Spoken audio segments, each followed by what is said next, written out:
The new guidelines of the Union Home Ministry for the extended lockdown till 17th May to come into effect from today. Guidelines allow easing of many restrictions in green and orange zones in several states, including opening of shops selling non-essential goods. Red zones continue to have restrictions.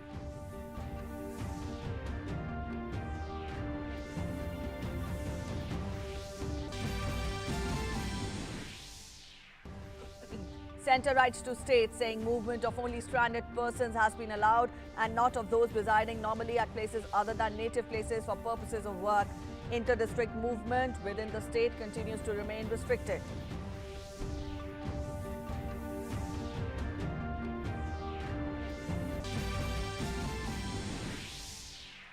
Active COVID-19 cases across India rise to 29,453 with 11,706 patients cured and discharged. Death toll reaches 1,373.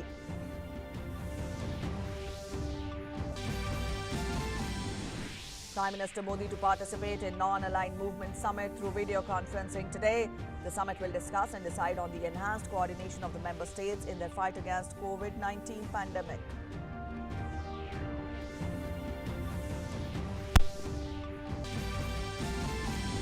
And coronavirus cases continue to spiral up across the world. Infection worldwide crosses 35 lakh with over 2.47 lakh deaths. The United States remains the worst hit with over 67,000 fatalities.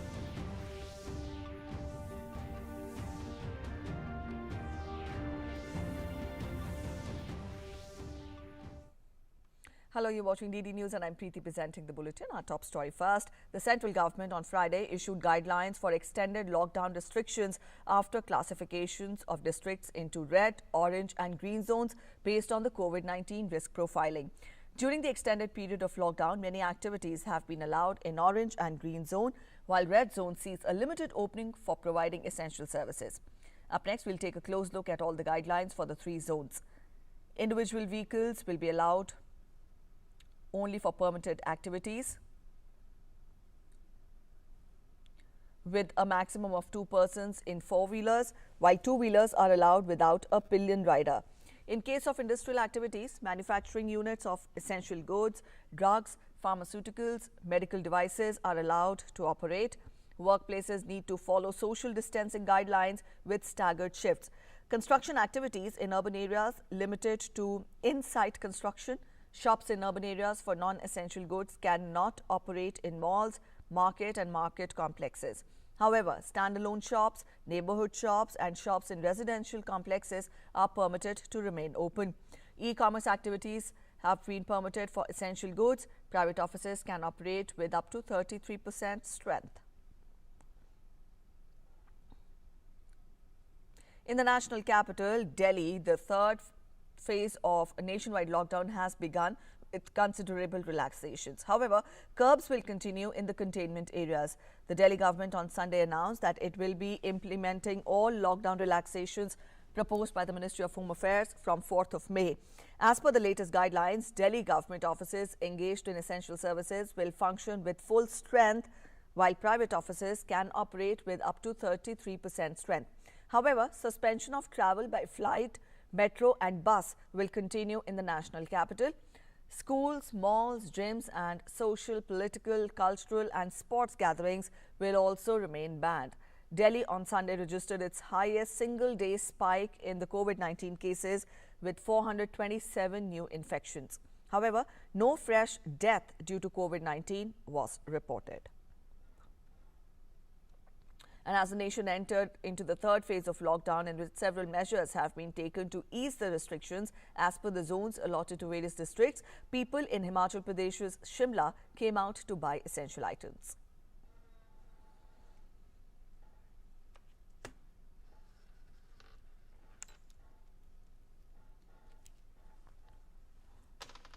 While in Siliguri, tea plantation labourers returned to work in farms and are complying with the social distancing norms.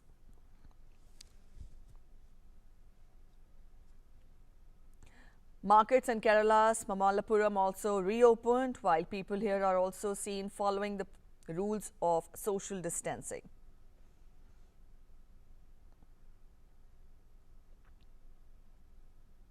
Maharashtra government has meanwhile decided to lift the lockdown restrictions in the state in a zone-wise manner. According to a government notification, shops selling non-essential commodities will be allowed to open from today in the COVID-19 non-containment zones across the state, even in red zones. Maharashtra is one of the worst affected states in the country. It is also one of the first states to have reported COVID-19 cases.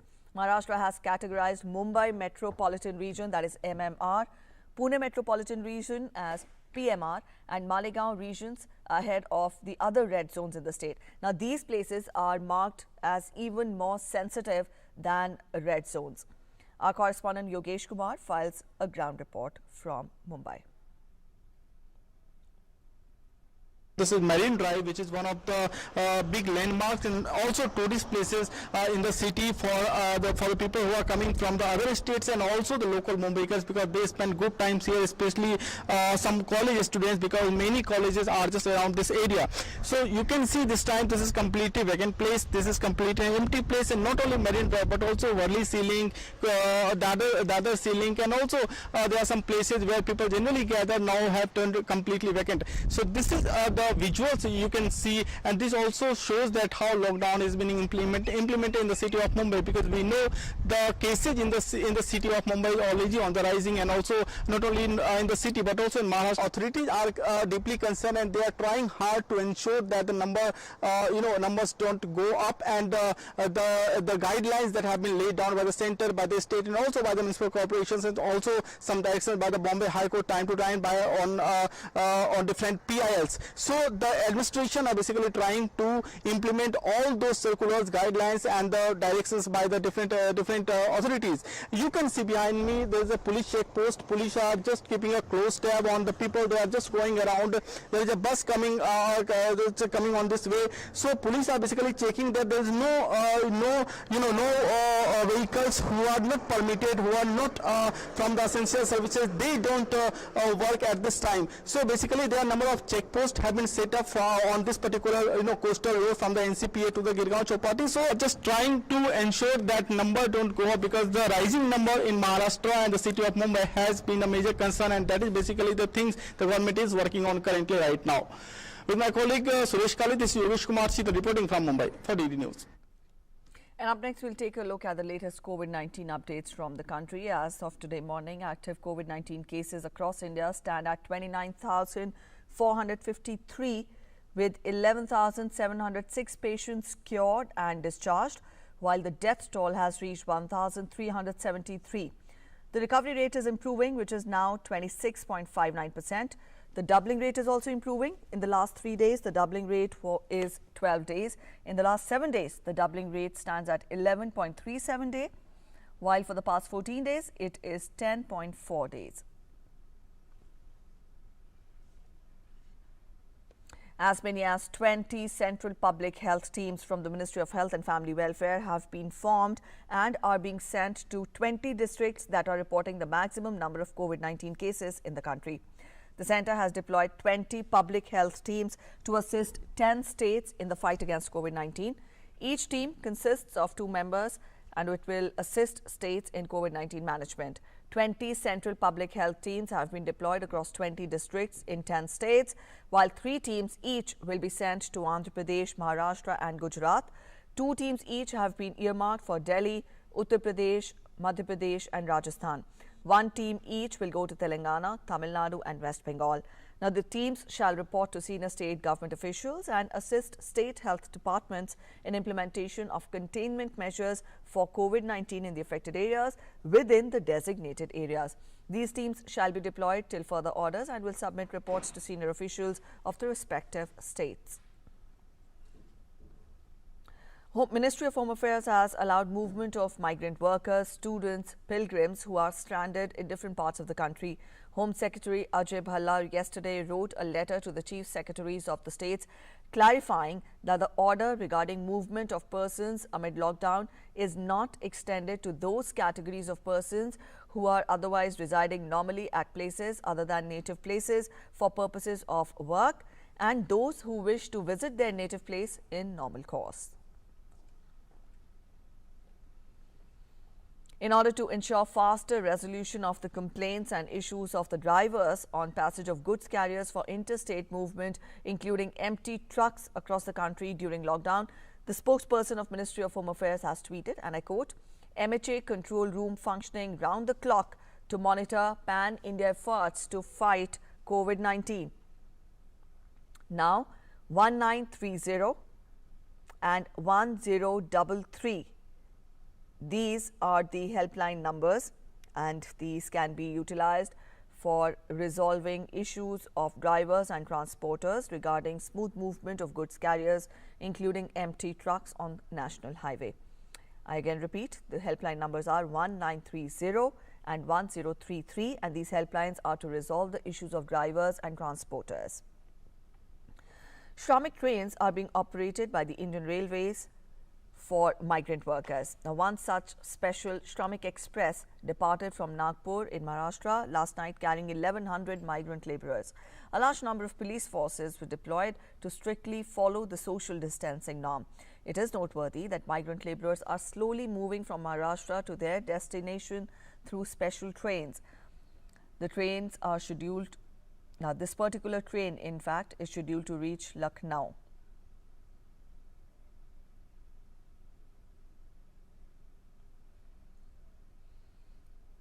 And as the world is fighting against COVID-19 pandemic, various organizations are joining hands to carve out solutions to come out of the global health crisis.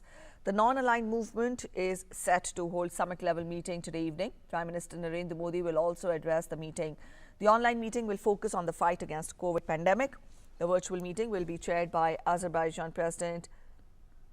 The meeting is expected to be addressed by many NAM leaders and heads of some major world institutions which are actively involved in the fight against the global pandemic. World Health Organization Director General Dr. Tedros Ghebreyesus will also attend the meeting. In the United States, New York Governor Andrew Cuomo has said that his state would join a consortium of 7 Northeast states to purchase medical equipment required to treat coronavirus patients. Cuomo said that coming together as a team would allow them to be more competitive with suppliers who sell to the highest bidders, which typically tend to be the governments of other countries. New York is the hardest hit state by coronavirus, and it will require hospitals to have a 90-day stockpile of personal protective equipment in case of another outbreak, as Governor Cuomo announced. United States has reported more than 11,57,600 cases of the virus so far, and the death toll in the U.S. tops 67,000. Activists in California's Orange County came out carrying U.S. and Trump 2020 flags and posters to register their protest demanding Governor Gavin Newsom to reopen beaches days after he closed them because crowds defied public health guidelines to throng the popular shoreline last weekend. Orange County has confirmed more than 2,630 cases of the novel coronavirus, with 52 deaths from it.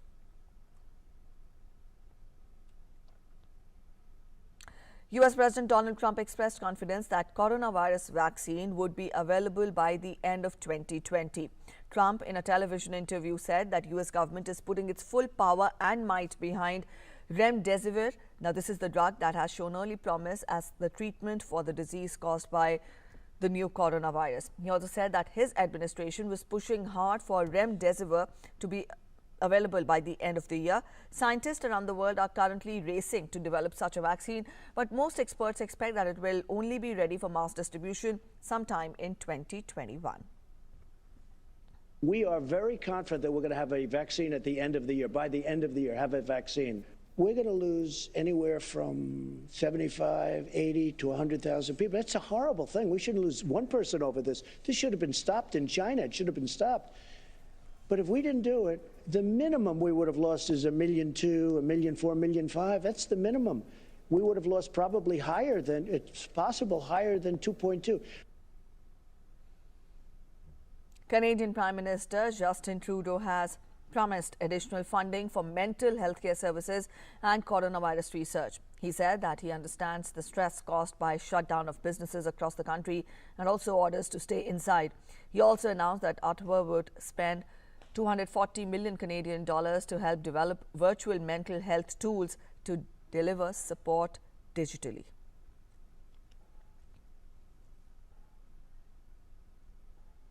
The death toll in Italy from novel coronavirus has crossed 28,880, while there are more than 210,710 cases of infection in the country. From Monday, some restriction measures are being lifted. People will be able to leave their homes more freely, and more workplaces and parks will be allowed to reopen, provided they can meet social distancing rules. But most shops will stay shut until May 18th.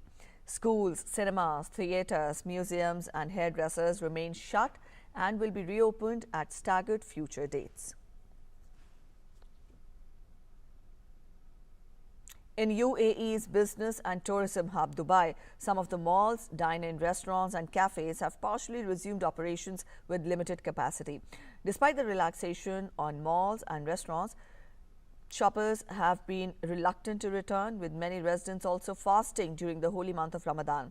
Abu Dhabi, UAE's capital, also announced reopening of 3 malls with 30% capacity after adopting safety measures, including installing thermal inspection devices. However, other public venues such as schools, mosques and cinemas remain closed in the UAE, which has so far reported nearly 13,600 confirmed cases of COVID-19 and 119 deaths. Each day we get you words of wisdom and advice from doctors who guide you with tips and pointers that help you keep safe. Up next, we get you a special capsule on how real-time polymerase chain reaction, that is RT-PCR testing, is conducted to detect COVID-19. Take a look. How does COVID-19 testing work?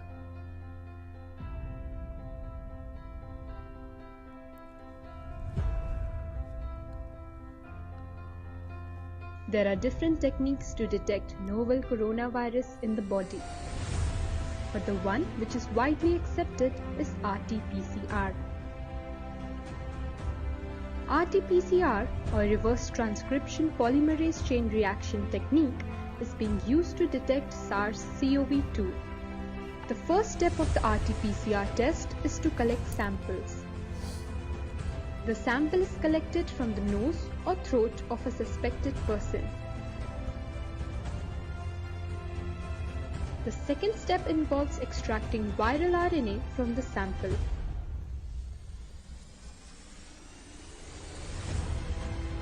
RNA and DNA are the genetic material which are unique to an organism. The extracted RNA is now converted into DNA. The new formed DNA is known as complementary DNA or cDNA. The third step includes making multiple copies of a part of cDNA. These copies of cDNA are made using a technique called polymerase chain reaction. Now this part of cDNA is matched with the genetic material of SARS-CoV-2. If there is a match, then the person is confirmed positive. This is the best method to detect SARS-CoV-2 and it is recommended by WHO.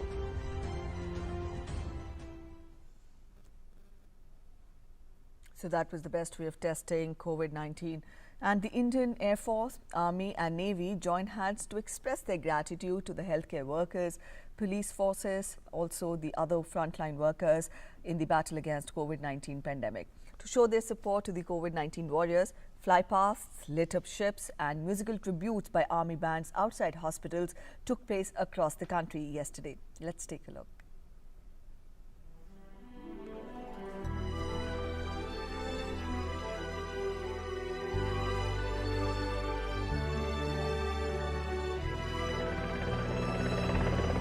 India's armed forces on Sunday, May 3rd, honoured the medical professionals, health and sanitation workers, policemen, government staff and media for their relentless pursuit in fighting the coronavirus pandemic in the country. Rich tributes were paid to corona warriors by the armed forces in unique military way. Hundreds of activities were organised across the country on ground, in water and air. Early on Sunday, the three services chiefs paid tribute to the police forces by laying wreath at the National Police Memorial, bringing the forces closer to their uniform brethren. The Indian Air Force organized flypasts by fighter and transport aircraft from Srinagar to Trivandrum and another from Guwahati to Kutch. Helicopters and transport aircraft shot petals on Sonam Norbu Hospital in Leh. Sukhoi 30 jets conducted flypast over Mumbai's iconic Marine Drive, while helicopters shot petals on state-run JJ Hospital, KEM and Kasturba hospitals. Hundreds such COVID special hospitals across the nation were showered with flowers as a mark of tribute to their services to fellow countrymen. A flypast was also conducted over Karnataka's Vidhansoda in Bengaluru. Fighter aircraft formations comprising of the Sukhoi 30, MiG-29 and Jaguars fly past over Rajpath and orbited over Delhi, visible to the residents from their rooftops. Premier transport aircraft C-130 also carried out a separate flypast covering the Delhi and the NCR region. The aircraft flew at an approximate height of 500 meters to 1000 meters, keeping aerospace safety in mind. All these airborne tasks were combined with routine training and were not standalone tasks, while the transport aircraft was carrying supply load. Various bands of armed forces played the patriotic tunes at the COVID special hospitals to boost morals of the Corona warriors. Navy and Coast Guard ships formed formations near shores and thanked Corona warriors by forming human word chain. 25 naval warships across 9 port cities including Visakhapatnam, Mumbai, Chennai, Kochi, Panji were illuminated at night. The ships also blew siren and fired green flares signifying good wishes for the health of citizens. We are here at Mumbai's coast, where you can see behind me that 5 Navy ships have been illuminated, giving out a message that they are saluting the COVID warriors. The entire day was an action-packed day, from showering petals at various hospitals, treating the COVID-19 patients, then fly past. Also, now you can see that 5 ships. The first ship that you can see is INS Kolkata, then INS Chennai, INS Magar, INS Vikrant and INS Subhadra. These 5 ships were illuminated. Green flares were also lit up, and then these 5 ships will be illuminated till midnight, giving out a message that they are saluting our COVID warriors. Definitely people can watch these beautiful visuals by sitting at their homes, saluting our COVID warriors. The medical fraternity appreciated this gesture of armed forces as a morale booster. मैं सारे armed forces को और सारी देश की जनता को धन्यवाद करना चाहूँगा कि आज उन्होंने हमें ये सम्मान दिया। हमारे सारे जो टीम है, चाहे वो डॉक्टर्स हों, नर्सेज हों, रेजिडेंट्स हों, पैरामेडिकल स्टाफ हो, सैनिटेशन वर्कर्स हों, सब कोविड की लड़ाई में लगे हुए हैं। और ये एक हमें बहुत ज़्यादा बूस्ट मिलता है कि जब लोग हमें ऑनर करते हैं, हमारी याद करते हैं। और यही मैं कहना चाहूँगा कि हम सब फिर से इकट्ठे होकर और एक दफ़ा फिर और जोश के साथ इस लड़ाई में आगे बढ़ेंगे।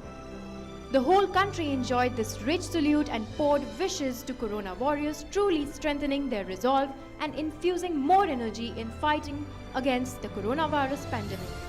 With inputs from regional bureaus, DD India. On that note, we'll end the bulletin here. Thanks for watching. Namaskar.